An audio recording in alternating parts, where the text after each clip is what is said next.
오늘 하나님의 말씀 제목 한번 함께 읽어볼까요? 시작. 하나님의 위로. 아멘. 오늘 하나님의 위로가 충만하기를 축복합니다. 자, 그런데 우리가 위로를 어떻게 하면 잘할 수 있을까요? 위로를 잘한다. 최근에 제가 아는 친구 아버님이 별세하셔가지고 제가 집례를 한 적이 있었어요. 그래서 갔다 온 적이 있었는데, 집례를 마치고 나서 장례를 마치고 나서 친구에게 종종 생각이 나서 장례 후에 위로의 말 좀 해야 되겠다는 생각이 들었습니다. 그런데 실제로 어떤 위로의 말을 해야 할지 막막하여서 단 한 줄의 문자도 제대로 못 보내고 시간만 그냥 지낸 적이 있었어요. 우리가 살아가면서 참 많은 슬픈 일을 당하게 됩니다.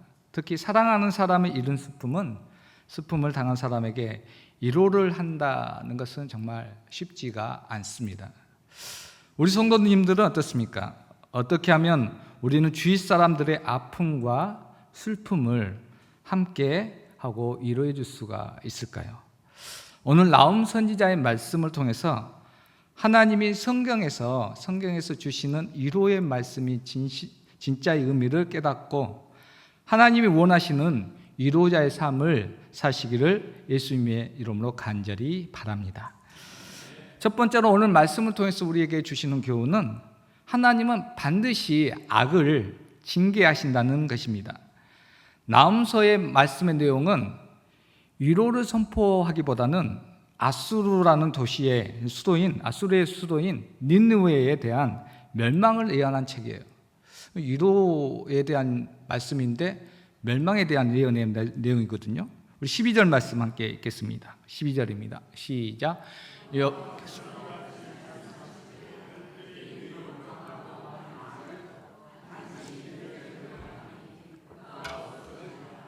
내가 전에는 너를 괴롭혔으나 다시는 너를 괴롭히지 아니할 것이라. 아멘. 말씀에 보면 아수르가 비록 강할지라도 반드시 하나님께서 멸절할 것을 오늘 하나님께서 말씀해 주고 있습니다. 이것은 나움의 예언하기 전에 이미 역사적으로 또 이루어진 사건이기도 합니다. 나움이 이 예언을 했을 당시는 유다의 므낫세라는 왕의 때였습니다. 그런데 이 므낫세는 누구의 아들이냐면 히스기야의 아들이에요. 그러니까 나움이 예언을 했을 때는 우리가 잘 아는 히스기야가 기도를 해가지고 이 아수르의 대군을 천사가 아수르의 대군 18만 5천 명을 하루아침에 멸절시킨 이야기, 역사적 사실이 있었던 이야기입니다. 하지만 하나님의 말씀은 히스기야 때에 아수르 군대가 패배한 것만을 얘기하지 않습니다. 그 얘기를 통해서 하나님은 앞으로 철저히 아수르에 대해서 심판하실 것에 대한 예언의 말씀이기도 했습니다. 히스기야 때에 아수르군이 전멸한 역사가 있었지만 여전히 그 이후에 아수르는 군중에서 가장 강한 대국으로 힘을 떨치게 됩니다. 그래서 나움 선지자가 예언을 당시에 어느 정도로 막강했었냐면 이집트도 그때 고대 근동에서 큰 힘을 가졌던 대국이었잖아요. 그 나라를 침략해서 이집트의 노암몬을 멸망시킬 정도로 힘이 강했습니다. 물론 바벨론이라는 새로운 세력이 외부에서 길러지기 시작했지 하고 내적으로는 내분이 있었기는 했지만 여전히 아수르는 강국이었습니다. 그리고 아수르에 의해서 여러 나라들이 사실 정복되어지고 멸망하게 되었지요. 정복한 도시는 완전히 불태우고 대량 학살을 해서 시체를 산처럼 쌓았다고 합니다. 아수르는 결코 무너지지 않을 것 같은 큰 대제국이었습니다. 그런데 오늘 말씀에 보면 하나님은 나움 선지자를 통해서 말씀하시기를 반드시 멸절할 것이다 라고 말씀을 해주세요. 그리고 이 말씀대로 그렇게 강했던 그 나라가 불과 반세기도 지나지 않아서 아수르는 메대와 바사라는 연합군에 의해서 철저히 무너지고 역사 속에서 완전히 사라지게 됩니다. 특별히 이처럼 하나님께서 반드시 약한 자를 멸하시는 것을 보게 되는데, 이스라엘을 대적한 이 나라, 특별히 믿는 자를 대적한 자는 하나님께서 반드시 오늘 말씀을 통해서 심판하실 것을 또 말씀해 주고 계시는 것이죠.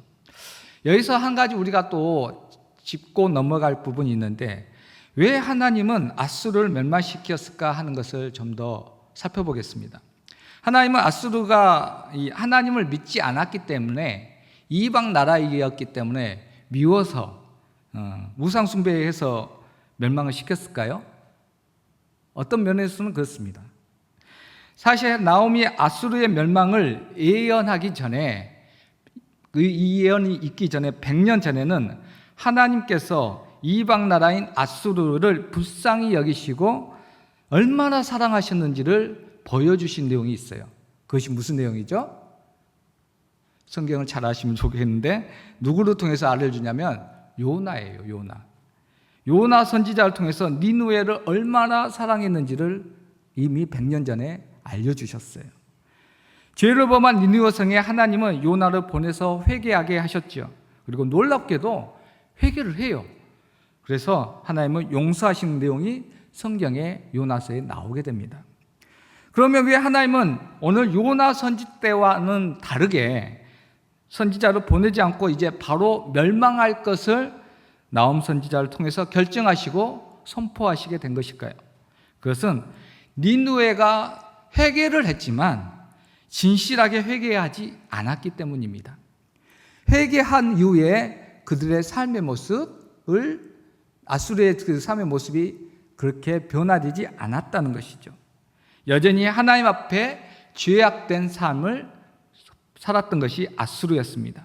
포악하게 나라를 정복하였고 심지어 북이스라엘을 멸망시키기까지 했죠. 즉 진실된 회개를 하지 않은 것입니다. 삶이 변화되지 않는 회개를 한 것이죠. 하나님은 이런 불성실한 회개에 대해서 반드시 징계하실 것을 오늘 나홈 선지자를 통해서 말씀을 통해 보여주고 계십니다. 우리 성도님들, 하나님은 결코 만홀히 여길 수가 없습니다. 하나님은 속일 수가 없습니다. 하나님은 반드시 우리에게 기회를 주세요. 회개할 기회를 반드시 주십니다. 심지어 믿지 않더라도, 이방인일지라도, 불신자일지라도 하나님은 기회를 주세요. 아수르에게 기회 주셨잖아요. 문제는 그 회개를 하는데 얼마나 진실하게 하느냐라는 문제입니다. 그래서 한번 예수님을 믿고 회개한 난 다음에 타락한 사람들의 불행에 대해서 히브리서 기자는 이렇게 경고하고 있습니다. 히브리서 6장 4절에서 6절 말씀 함께 읽겠습니다. 시작. 한번 빛을 받고 하늘의 은사를 맛보고 성령에 참여한 바 되고 하나님의 선한 말씀과 내세의 능력을 맛보고도 타락한 자들은 다시 새롭게 하여 회개하게 할 수 없나니 이는 그들이 하나님의 아들을 다시 십자가에 못 박아 드러내놓고 욕되게 함이라. 아멘. 우리 성도님들, 오늘 말씀을 통해서 기억하셔야 될 것은 아수르처럼 불성실한 회개와 타락으로 다시 회개할 기회가 없이 멸망하지 않도록 진실된 회개를 하는 변화된 믿음의 삶을 살 수 있는 저와 여러분의 삶이 될 수 있도록 기도하는 이 시간이 되기를 주의 이름으로 축복합니다.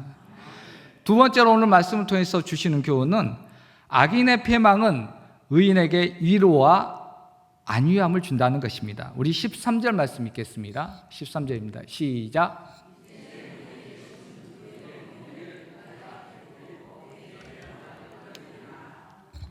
아멘. 아수르가 유대 왕국을 눌렀던 그 핍박과 그 결박에서 하나님께서 이제 어떻게 해준다는 것이죠? 해방시켜 주신다는 내용이 13절 내용입니다. 아수르의 공격에 대한 유다의 두려움으로 이제 하나님은 거기서부터 위로를 주시고 위안을 주시고 구원해 주시겠다는 약속을 지금 이 13절 말씀에서 하고 계시는 거예요. 열세 말씀들은 제가 위로, 위안, 구원이라는 단어를 썼는데 이 단어들의 뜻이 어디에 나오냐면 선지자 이름인 나홈의 뜻이에요. 다시 말해서 하나님은 아수라의 그 멸망시키심으로 유대 왕국을 위로해 주시고 위안해 주시고 구원해 주실 것을 오늘 말씀을 통해서 약속해 주신 것입니다. 이처럼 악인의 패망은 의인에게 위로를 줍니다. 불신자의 심판은 믿는 자에게 구원을 약속해 줍니다. 이것은 역사를 통해서 우리 또 얻는 교훈이기도 합니다. 일본의 제국주의가 행한 악의 결과는 무엇입니까? 그들은 결국 전쟁에서 결국 패망하여서 지고 만 것이죠. 일본의 제국주의의 패배는 억눌린 한반도 땅에 독립을 가져오게 됩니다. 평화를 가져오고 위로를 가져오게 된 것이죠. 아수르라는 유다의 대적의 패망으로 유다가 위로를 받은 것입니다. 그런데 우리는 여기서 아수르라는 나라를 유다를 위협하는 눈에 보이는 나라나 민족만으로 생각해서는 안 됩니다. 한 걸음 더 나가서 이 세력을 아수르를 영적으로 하나님을 대적한 사탄으로 볼 수가 있습니다. 그리고 이 사탄이 이 세상에서 사람들을 괴롭히는데 가장 고통을 주는 가장 효율적인 무기가 무엇인지 아십니까? 바로 죽음이에요. 죽음이 이들의 가장 강력한 무기입니다. 죽음으로부터 위로를 받는 그런데 이야기가 나오죠. 이 아수르의 죽음의 공포로부터 우리가 어떻게 이길 수가 있을까? 그런데 그것이 바로 이 사랑이라는 것이죠. 그 사랑을 보여준 것이 바로 창세기 이삭의 이야기를 통해서 알 수가 있습니다. 이삭은 어머니 사라가 몇 세에 낳았죠? 90세에 낳은 아들이에요. 그리고 아들과 몇 년을 같이 사냐면 계산해 보면 37년을 같이 살아요. 그러니까 어머니 사라가 37년 동안 이 아들을 어떻게 봤을까요? 얼마나 사랑했겠습니까? 애지중지하고 가장 귀하게 여겼을 것입니다. 그런 사랑을 받았던 이삭이 봐보세요. 어머니가 사라가 죽자 어떻게 됐을까요? 이삭의 마음이 어땠을까요? 가장 슬프고 힘들었을 거예요. 사랑을 받았다가 없었기 때문에. 그런 그가 위로를 받게 되는데 언제 위로를 받느냐? 창세기 24장 67절 말씀 함께 읽겠습니다. 시작.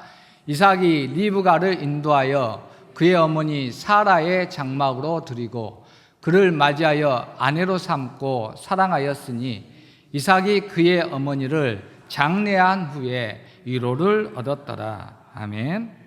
이삭은 아내 리브가와 결혼을 해서 그 아내를 사랑하고 그 아내의 사랑을 받음으로써 어머니를 잃은 그 장래의 그 죽음에 대해서 그 슬픔으로부터 위로를 받은 것을 알 수가 있어요.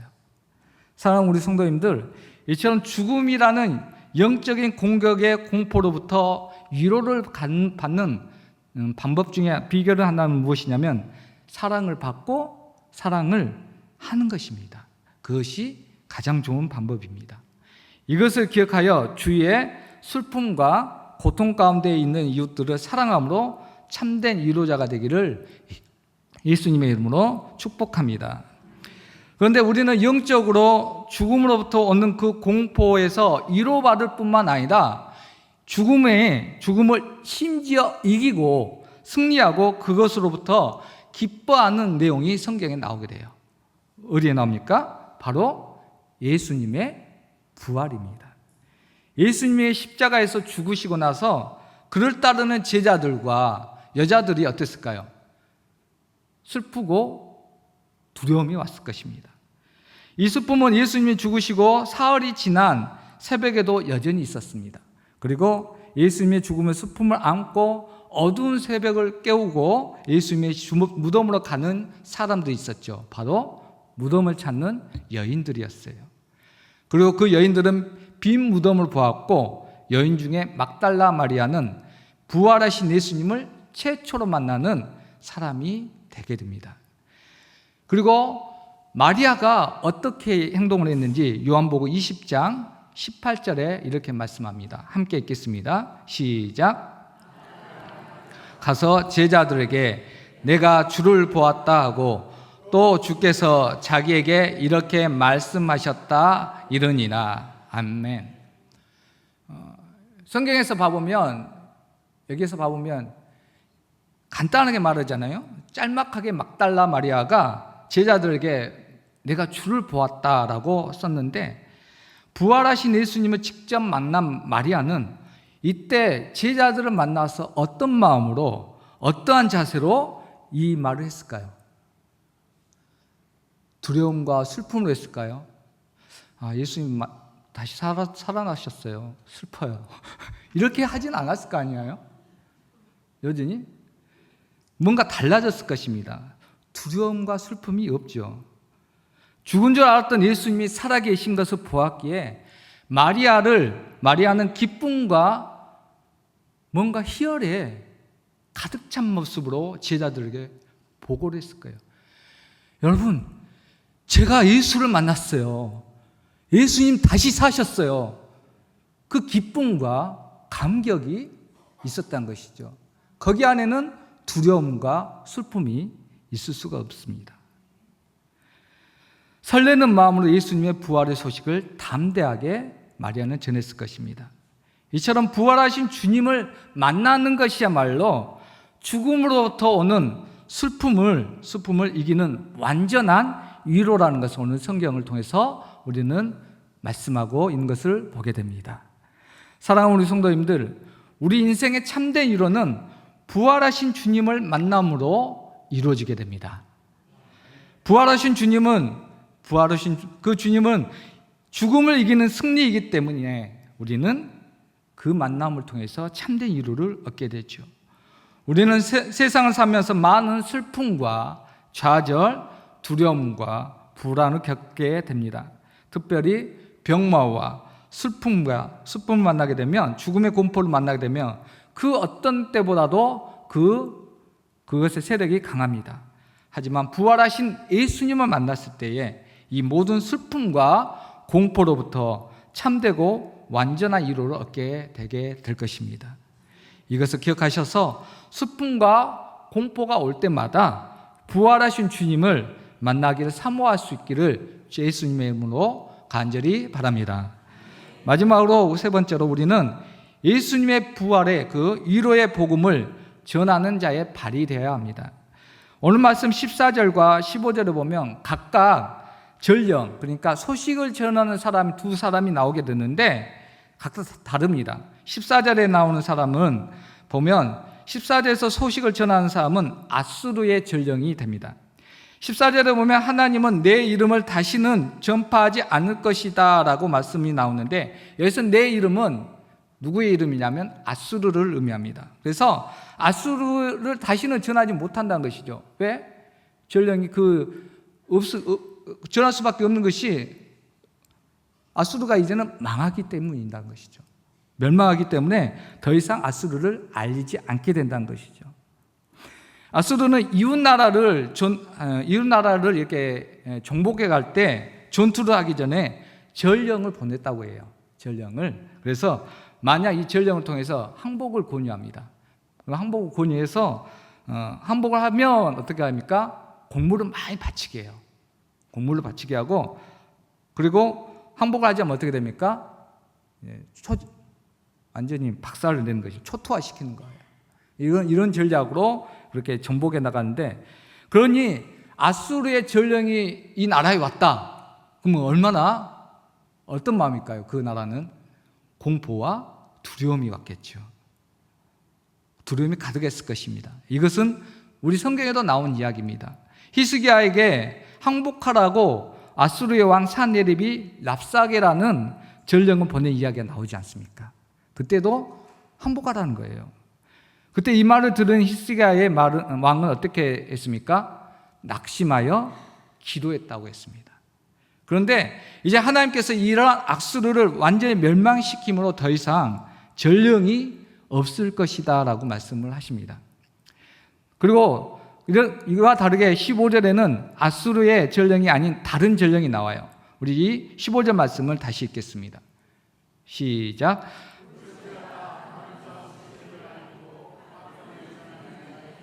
산 위에 있도다.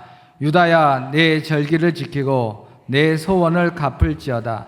악인이 진멸되었으니 그가 다시는 내 가운데로 통행하지 아니하리로다 하시니라. 아멘. 이 전령은 유다에게 아름다운 소식을 전합니다. 그것은 아수르가 멸망할 것이고 더 이상 두려워할 필요가 없다라는 내용의 소식이었습니다. 이제 아수르의 공격이 없을 것이기 때문에 어떻습니까? 화평이 있고 평안할 것이다 라는 평화의 소식인 거예요. 하나님께서는 나훔 선지자를 통해서 유다 땅에 위로와 평화의 소식, 화평의 소식을 전하게 된 것이죠. 사랑하는 우리 성도님들, 우리 또한 나훔과 같은 아름다운 소식을 알리고 화평을 전하는 자의 발을 우리는 가진 믿음의 사람인 줄로 믿습니다. 예수님의 그 사랑과 부활하심으로 죽음의 권세를 이기고 승리했다는 그 기쁨의 소식을 세상에 위로하는 소식으로 전하는 전령으로 우리가 이 자리에 선 줄로 믿습니다.